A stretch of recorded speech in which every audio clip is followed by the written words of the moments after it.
दोस्तों, आज की कहानी है जासूसी वाली, जिसको पूरा सुनने के बाद आपको भी मजा आ जाएगा। तो कहानी शुरू करते हैं। चांदनी रात थी और हवा में एक अजीब सा सन्नाटा था। दिल्ली के एक कोने में एक छोटा सा मकान था, जहां थुस्पा अपना नए मिशन के लिए तैयारी कर रहा था। थुस्पा एक माहिर जासूस था, जो अपने तेज दिमाग और अनोखी तरीके से मुश्किलें सुलझाने के लिए मशहूर था। उसकी जिंदगी में ना कोई ज्यादा दोस्त थे और ना ही कोई परिवार। उसका बस एक ही लक्ष्य था, सच्चाई तक पहुंचना। उस रात उसे एक गुप्त संदेश मिला। संदेश में एक शब्द था, प्रलय। यह शब्द एक पुरानी फाइल से जुड़ा हुआ था, जो सालों पहले चोरी हो चुकी थी। उस फाइल में भारत की सुरक्षा से जुड़े कुछ ऐसे राज थे, जो अगर गलत हाथों में चले जाते तो पूरे देश को खतरा हो सकता था। सुबह होते ही थुस्पा ने अपने भरोसेमंद संपर्कों से संपर्क किया। उसका सबसे पहला कदम था दिल्ली के एक राजदार लाइब्रेरी में जाकर फाइल से जुड़ी जानकारी इकट्ठा करना। लाइब्रेरी में एक किताब थी, प्रलय के रहस्य, जिसमें एक पुरानी लेखिका ने कुछ ऐसे संकेत दिए थे जो सच्चाई के करीब ले जा सकते थे। जब थुस्पा ने उस किताब को खोला, उसमें एक छुपा हुआ कोड था रक्तिम सूरज के नीचे। यह संकेत कुछ पुराने मंदिरों के आसपास की जगह का संकेत दे रहा था। थुस्पा समझ गया कि उसे उत्तर प्रदेश के एक छोटे से गांव जाना पड़ेगा, जहां एक पुराना सूर्य मंदिर था। थुस्पा ने बिना देर किए गांव का सफर किया। वहां पहुंचकर उसने देखा कि मंदिर के अंदर एक पुरानी मूर्ति थी, जिसमें कुछ अजीब से निशान थे। उसने टॉर्च की रोशनी में देखा और पाया कि मूर्ति के पैर के नीचे एक छोटी सी चिट्ठी छुपी थी। उस चिट्ठी में लिखा था। यह संकेत और ज्यादा पहेली भरा था। थुस्पा समझने की कोशिश कर रहा था कि इसका मतलब क्या हो सकता है। तभी एक अजीब सा आदमी, जो सफेद कुर्ता पायजामा में था, उसके पास आया और बोला, यहां से चले जाओ, तुम्हें नहीं पता तुम किस चीज के पीछे हो। उस आदमी की आंखों में डर था, पर उसके शब्दों में एक छुपी धमकी थी। थुस्पा ने अपने खास दोस्तों, एक एथिकल हैकर रेव और एक पूर्व आर्मी ऑफिसर केशव से संपर्क किया। रेव ने उस चिट्ठी को डिक्रिप्ट करते हुए बताया कि चांद के पीछे का मतलब है नाइटफॉल, यानी एक अंडरग्राउंड क्लब जो दिल्ली में ही था। यह क्लब काफी कुख्यात था और वहां अवैध गतिविधियां होती थीं। थुस्पा और केशव उस क्लब में एक फेक आइडेंटिटी के साथ गए। वहां उन्होंने देखा कि एक सीक्रेट रूम था, जहां ब्लैक मार्केट की डील्स हो रही थीं। उस रूम के एक कोने में थुस्पा को एक पुरानी डायरी मिली। डायरी में लिखा था, प्रलय का अगला कदम एक नील सागर में होगा। थुस्पा अब समझ गया था कि यह नील सागर एक कोड वर्ड है किसी जगह का, या शायद किसी ऑपरेशन का। उसने डायरी को और गौर से देखा और एक फोन नंबर मिला। थुस्पा ने उस नंबर को ट्रेस किया और पता चला कि यह एक डमी नंबर है, जो गोवा के एक कोस्टल एरिया के टावर से एक्टिवेट हुआ था। थुस्पा और उसकी टीम तुरंत गोवा के लिए निकली।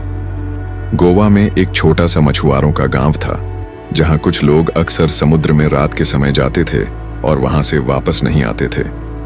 थुस्पा ने एक लोकल मछुआरे से दोस्ती की और उससे समुद्र की रात की घटनाओं के बारे में पूछा। उसने बताया, रात के समय एक अजीब सी रोशनी समुद्र से आती है। जो लोग उस रोशनी के करीब जाते हैं, वो कभी वापस नहीं आते। थुस्पा ने फैसला किया कि वह खुद उस रात समुद्र में जाकर पता लगाएगा कि असली सच्चाई क्या है। रात का समय था और थुस्पा एक छोटी सी नाव लेकर समुद्र की गहराई में गया। उसने देखा कि समुद्र के एक कोने में एक अजीब सी रोशनी थी। जब वह रोशनी के करीब गया, उसने देखा कि वहां एक अंडर वाटर बेस था। यह बेस एक अवैध हथियार तस्करी ऑपरेशन का था, जिसमें प्रलय मिशन का अगला कदम हो सकता था। अंडर वाटर बेस में घुसने के लिए थुस्पा ने अपने खास गैजेट्स का इस्तेमाल किया। वहां उसने देखा कि एक विदेशी जासूसी नेटवर्क भारत के खिलाफ एक बड़ा साइबर अटैक प्लान कर रहा था। उनका लक्ष्य था देश के डिफेंस सिस्टम्स को एक ही बार में नष्ट कर देना। थुस्पा ने वहां के सर्वर्स से डेटा कॉपी किया और एक छोटी सी चिप में रखा, लेकिन तभी एक अलार्म बज गया और सिक्योरिटी गार्ड्स ने उसका पीछा करना शुरू कर दिया।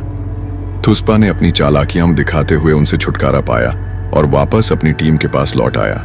रेव ने उस चिप को डिक्रिप्ट किया और पता चला कि प्रलय मिशन का असली मास्टरमाइंड एक इंटरनेशनल टेररिस्ट है, जो अपने आप को मिस्टर शैडो कहता है।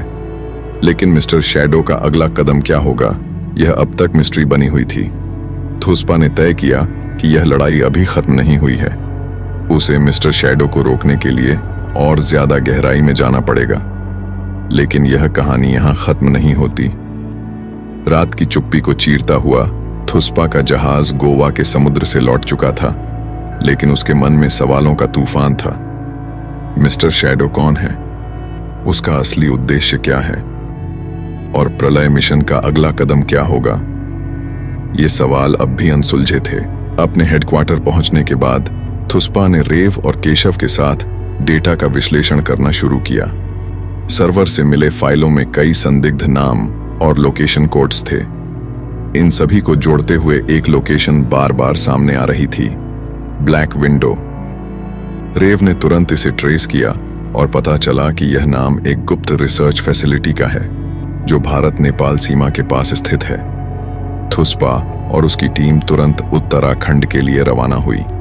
सीमा के पास स्थित यह इलाका बेहद सुदूर और दुर्गम था। वहां पहुंचकर उन्होंने पाया कि यह रिसर्च फैसिलिटी एक पुरानी खदान के भीतर बनाई गई थी। इस खदान में सुरक्षा के कड़े इंतजाम थे। थुस्पा ने एक लोकल गाइड की मदद ली और खदान के अंदर घुसने का प्लान बनाया। रात के अंधेरे में थुस्पा और केशव ने खदान के पास की एक गुप्त सुरंग से भीतर प्रवेश किया। वहां उन्होंने देखा कि एक बड़ा सा कंट्रोल रूम था जहां कई स्क्रीनें जल रही थीं। स्क्रीन पर जो दिखा उसने थुस्पा के होश उड़ा दिए। मिस्टर शैडो और उसकी टीम भारत के डिफेंस सैटेलाइट्स पर हमला करने की तैयारी कर रही थी। उनका प्लान था कि एक साइबर अटैक के जरिए सैटेलाइट्स को हाईजैक किया जाए और उन्हें मिसाइल लॉन्च के लिए इस्तेमाल किया जाए।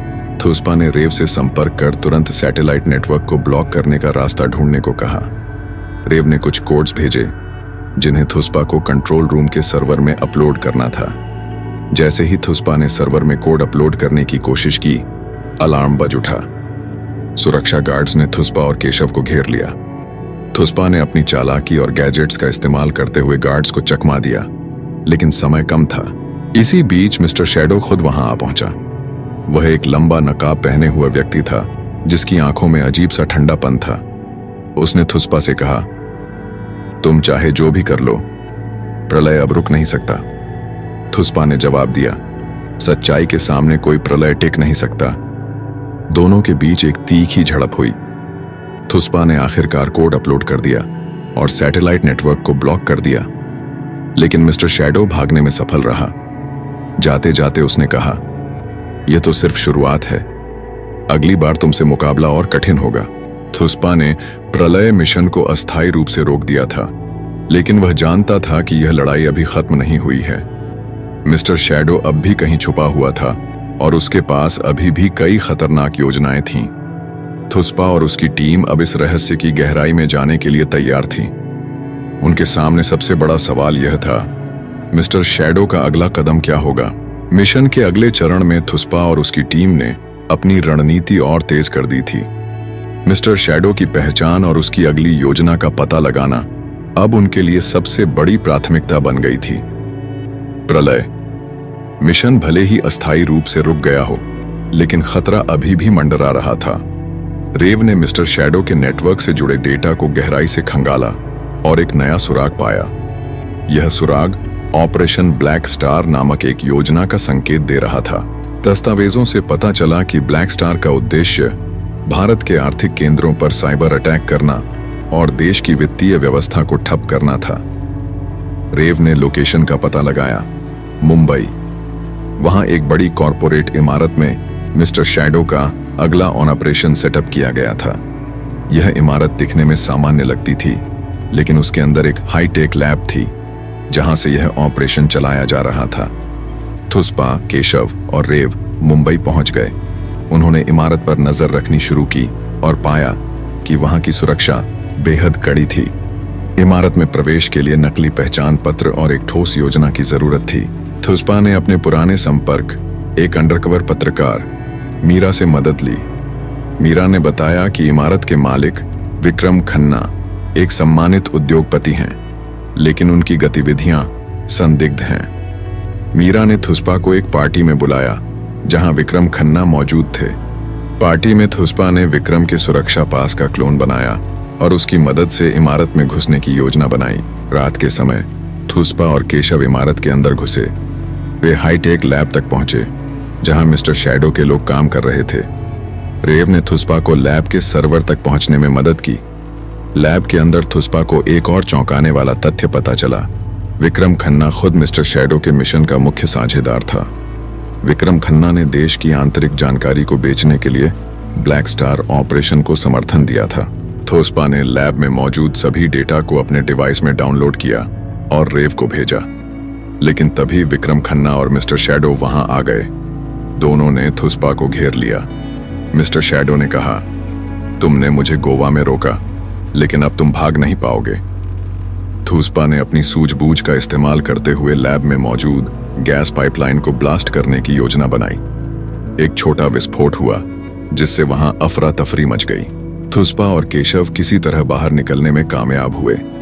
उन्होंने वह डेटा सरकार को सौंप दिया जिससे विक्रम खन्ना और मिस्टर शैडो के नेटवर्क का भंडाफोड़ हो गया।